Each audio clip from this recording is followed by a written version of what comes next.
Olá, ouvintes da Band News FM, eu sou Renata Menezes, seja bem-vindo, seja bem-vinda, você que está aí começando o seu sábado, manhã de sábado, dia de colocar a vida em dia, né? Tá organizando a casa, tá lavando o carro e tá aqui com a gente, ficando bem informado, bem informada. Hoje é dia de Band News Entrevista, a gente sempre se encontra nesse horário, aos sábados, sempre com entrevistados, entrevistadas, com muita informação para a gente, tirando dúvidas e discutindo assuntos importantes para a nossa sociedade, para a nossa comunidade. Minha primeira entrevistada de hoje vai falar com a gente sobre um assunto muito importante que diz respeito à nossa saúde. Eu estou aqui com Maria Tereza Mascarenhas, que tem, minha gente, um currículo invejável. Olha o currículo dela. Além de médica veterinária, ela é presidente da Comissão Nacional de Uma Só Saúde, já já a gente vai entender o que é isso, do Conselho Federal de Medicina Veterinária. Ela é conselheira do Conselho Regional de Medicina Veterinária da Bahia, está fazendo doutorado em biotecnologia e é fiscal agropecuária da ADAB. E no meio disso tudo, ela encontrou tempo para vir aqui dar uma entrevista para a gente. Seja bem-vinda. Muito obrigada, Renata. Foi um grande prazer aceitar esse convite. Estamos aqui à disposição. Que bom. Vamos começar falando desse mês de julho. Dia 6 de julho foi o Dia Mundial das Zoonoses. E eu já queria lhe pedir para explicar para o nosso ouvinte e para quem está acompanhando a gente pelo YouTube o que é zoonose. Por que é importante a gente saber disso e olhar para essa questão? Pronto, agradeço mais uma vez esse convite e digo que é uma grande oportunidade para a gente esclarecer, porque esse é um tema, apesar de estar no nosso convívio do dia a dia, nem sempre a gente tem conhecimento do que é realmente zoonose. E inicialmente a gente vai dizer que zoonoses, dentro dessa explicação, segundo a Organização Mundial de Saúde, são doenças que são comuns a homens e animais. Então, estão dentro da categoria dessas doenças uma série de doenças que a gente ouve muito falar. A raiva, por exemplo, é um exemplo dele, né? Então, são essas doenças que podem compartilhar a influenza aviária, que compartilham a doença, vai ocorrer tanto em animais quanto no ser humano também. Eu já quero pegar o gancho dessa pergunta. Quais são as zoonoses que a gente tem que são mais comuns aqui, por exemplo, no nosso estado ou no nosso país? Bem, a gente, na verdade, quando a gente pensa que é uma doença que a gente adquiriu, por exemplo, de um animal, a gente pensa que a gente precisa ter o contato direto com o animal. E, de fato, existe, por exemplo, a raiva, é um exemplo disso. Uma outra doença que infelizmente, tem se tornado muito comum é a esporotricose, que é uma doença que ocorre em felinos também, no ser humano. Mas a zoonose, ela pode ser transmitida por alimentos e a gente nem teve contato com o animal. Por exemplo, a toxoplasmose, que pode estar tanto em uma carne mal passada, quanto, surpreenda-se, num alface mal lavado. Ah, essa história eu sei, porque quando eu tenho um filho pequeno, você que está me ouvindo, não sei se você sabe disso, mas eu tenho um filhinho pequeno, e quando a gente engravida, tem uma coisa que toda grávida sabe, que é não pode comer salada na rua, em lugar que você não sabe se foi bem higienizado, justamente por conta desse risco. A gente aprende muito nesse momento da vida sobre zoonoses, né? E falando assim dessa forma, a gente já consegue entender o quanto é importante a gente, como sociedade, como comunidade, estar atento e prevenir essa questão das zoonoses. Como que é possível a gente fazer isso? A primeira medida para a prevenção é essa que você está nos ajudando a fazer, que é trazendo boa informação. Porque sem informação e sem conhecimento vai ser muito difícil eu saber o que fazer. Então, a gente tem doenças transmitidas, né? E aí, voltando até um pouco na outra pergunta, doenças importantes que a gente tem no nosso meio, doenças de transmissão hídrica, ou seja, pela água, como a leptospirose, doenças como a arbovirose transmitida por vetores, e aí a gente fala de dengue, chikungunya, zika vírus, leishmaniose, tudo isso em algum momento pode ter um animal no seu ciclo, né? Mesmo que você não adquira necessariamente todas elas direto do animal, mas um vetor que pica um cão doente com leishmania e pica a gente, ele vai ser transmitido. Então, as medidas gerais de controle importantes, primeiro, se for uma doença que seja prevenida por vacina, ser vacinado, né? Ou vacinar o seu animal. Para você ter uma ideia, a principal forma de prevenção da raiva não é vacinar o homem, é vacinar o animal, né? Então, para cada doença existem algumas questões, evitar água acumulada, para evitar os mosquitos, né? Como o mosquito que transmite a dengue, por exemplo, né? Matéria orgânica que transmite, o mosquito que transmite a leishmaniose, evitar contato com animais doentes de uma forma geral.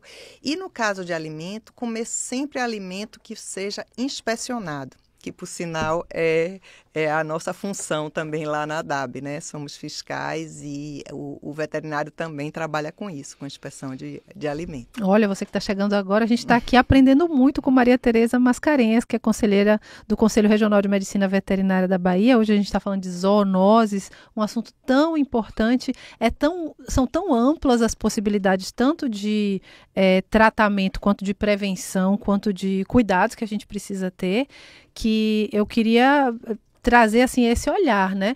A gente como comunidade, além de manter as vacinas em dia, além de cuidar da nossa saúde, higienização dos alimentos, é também não atrapalhar o trabalho de fiscalização quando ele acontece e valorizar, né? Olhar quando tem ali o selinho da ADAB, fazer escolhas corretas, melhores escolhas na hora das nossas compras, da nossa alimentação também, né? Exatamente. E se você tem um animal de companhia, manter esse animal com a sua saúde em dia, né? Deve procurar sempre o veterinário, porque existem vacinas para animais que vão prevenir a doença no animal e evitar que essas doenças também cheguem até nós, né? E às vezes a gente negligencia com algumas doenças que são relativamente simples, como até uma verminose em um cão, né? E você pode, além de não ser bom para o animal, também não vai ser bom para quem convive com ele, né? E eu vou fazer uma pergunta agora que eu tenho certeza absoluta que tem gente que está em casa agora ouvindo a gente ou está no carro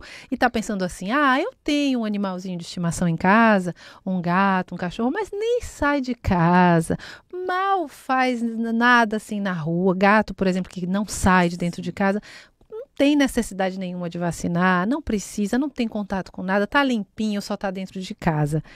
Esse pensamento, ele está indo numa direção positiva do combate às zoonoses ou não? Infelizmente não, porque, assim, ele precisa ser cuidado pela própria condição de saúde dele, que é importante, e vou imaginar que um gato, nesse cenário que você falou, o gato não sai de casa, vamos dizer que ele não saia de casa, que é até o ideal, né, e ele está lá, às vezes mora no quinto, sexto andar, eu moro no sexto andar e eu não sei se alguém aqui já recebeu visitas noturnas de morcegos que se alimentam das nossas bananas, caso a gente deixe a janela aberta. O que um gato faria ao ver esse morcego? Acho que ele vai querer pelo menos caçar, se não for um gatinho muito preguiçoso, ele vai querer caçar esse morcego, então, né? Isso pode acontecer, e aí eu posso dizer, mas meu gato é preguiçoso, vamos pensar o cenário mais difícil, mas um morcego que por um acaso esteja doente, ele vai estar de alguma forma desnorteado, porque ele perde o senso de direção se ele estiver contaminado com a raiva. Ele vai demorar mais tempo de morrer do que outras espécies, mas ele também vai morrer de raiva. Ele pode cair ali morto, né? Ou cair ali atordoado, e o gato ou o cachorro, que tem cachorro que também gosta de caçar, entrar em contato por curiosidade e ser mordido por esse morcego, mesmo que aquele morcego não seja um morcego hematófago que se alimente de sangue, mas ele, por defesa, ele vai morder. Ali ele se contamina com raiva. Imaginamos uma situação bem hipotética. Mas pode acontecer, dessa viu? forma como você falou. Eu também moro no sexto andar e se não cobrir a banana de noite e a janela ficar aberta, o morceguinho aparece e vem jantar na madrugada. Pois é, em geral eles estão saudáveis do ponto de vista da raiva, né? A banana que foi consumida por ele precisa ser descartada. Ninguém vai se alimentar disso, claro, pode ter outras doenças, mas em geral ele não está doente com a raiva, mas ele pode estar, né? A gente acha, né, que mesmo nas grandes cidades, né, a gente mora numa capital, milhares de habitantes, a gente tem essa sensação de que essa ideia das zoonoses, das doenças dos animais, elas estão muito distantes, elas estão no campo, elas estão na fazenda, elas estão no interior do estado, quando na verdade a gente está mais próximo desses animais e dessas possibilidades de doenças do que a gente imagina, né? Perfeito, Renata, exatamente. E assim, exatamente no meio humano, nós estamos vivendo uma situação muito delicada em relação à doença de animal, que é a esporotricose. Esporotricose é uma doença relativamente nova, que é transmitida, que ela é causada por um fungo que atinge felinos e humanos, né? E essa doença tem acontecido em geral e tem se propagado em toda a Bahia, e aí não só na Bahia, eu lamento dizer que em boa parte do Brasil ela tem se propagado de forma muito importante e ela é muito grave pela dificuldade do tratamento, né? Ela causa lesões como se fossem feridas no corpo, pode levar o animal inclusive a óbito. E atinge, se ele atingir pessoas, inclusive com mais debilitadas ou crianças, existem casos de crianças com esporotricose que precisam ser internadas para tratar, porque o remédio para tratar ele é tão forte que pode gerar problemas. Então, infelizmente, as pessoas abandonam muito animais. Eu quero aproveitar a sua audiência, que eu sei que é muito grande, e quero pedir assim que todos tenham muita responsabilidade, né? É muito bom, o animal tem infinitas vantagens e motivos de alegrias para uma família.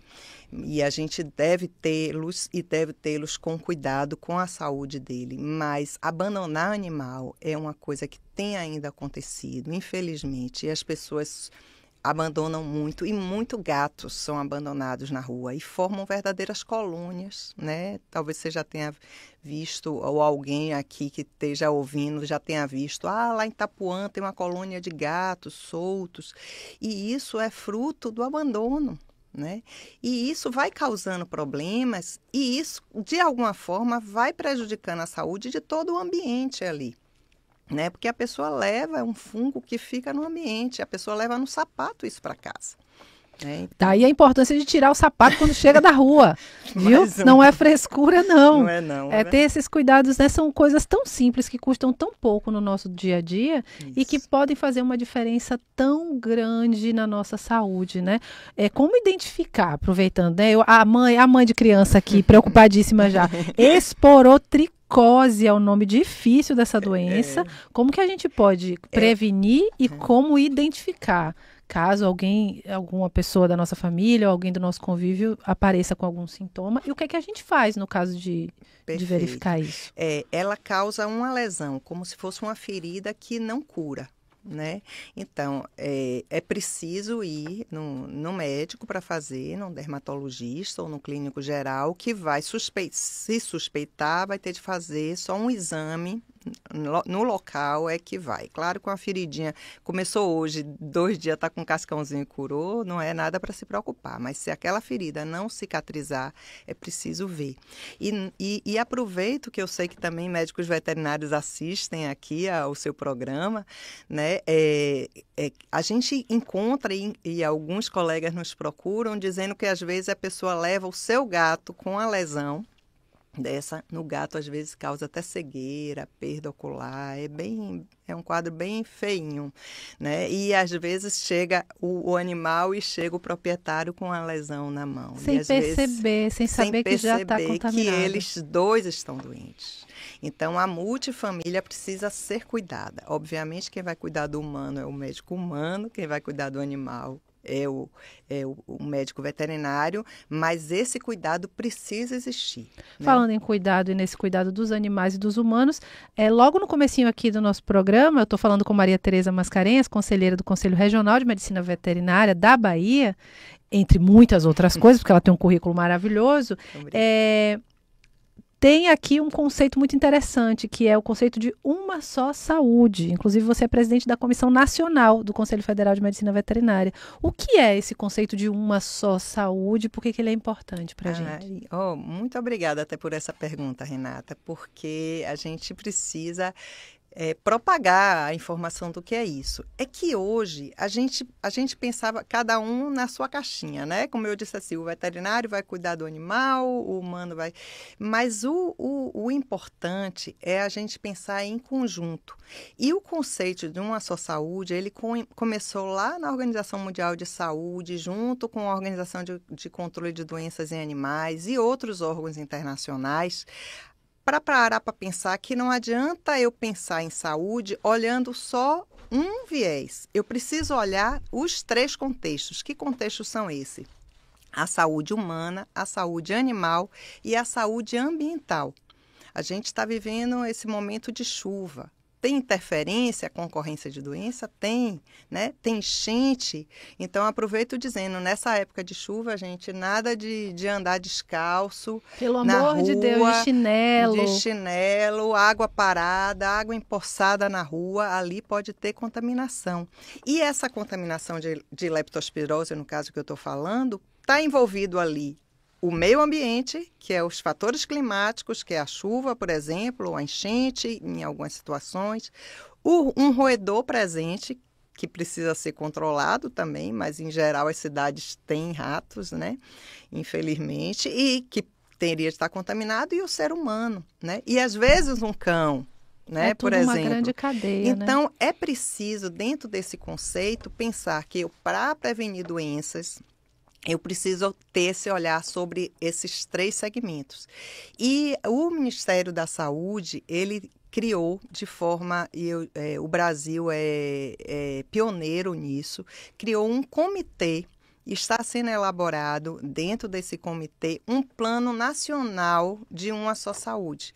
E o Conselho de Medicina Veterinária participa desse comitê, como todos os outros órgãos. Todo mundo. Tem lá o pessoal da medicina, biólogo, enfermeiro, todo mundo está junto pensando o que fazer para evitar doenças, né? Hoje em dia também a gente está sobre a ameaça da influenza aviária, né? Então, teve um caso de influenza aviária lá no Rio Grande do Sul, todo mundo fica preocupado. Mas como é que combate? É só olhando as aves, só Não, eu preciso olhar toda a cadeia, né? Todo mundo precisa estar junto, porque mudança climática favorece doença. Então, é dentro desse conceito que precisa de diálogo de todas as áreas, dialogarem juntos para achar soluções conjuntas. Maravilha. Muito obrigada por todas essas informações. Tenho certeza que eu e todo mundo que está acompanhando, seja no rádio ou seja através do YouTube, aprendeu muita coisa. Nós aprendemos muitas coisas com a sua fala aqui, com a nossa entrevista. Eu conversei aqui com Maria Tereza Mascarenhas, que é médica veterinária, faz parte da Comissão Nacional de uma Só Saúde do Conselho Federal de Medicina Veterinária e é conselheira do Conselho Regional de Medicina Veterinária aqui da Bahia. Muito obrigada pela sua presença e volte sempre aqui no Band News Entrevista, tá? Muito obrigada, estou sempre à disposição.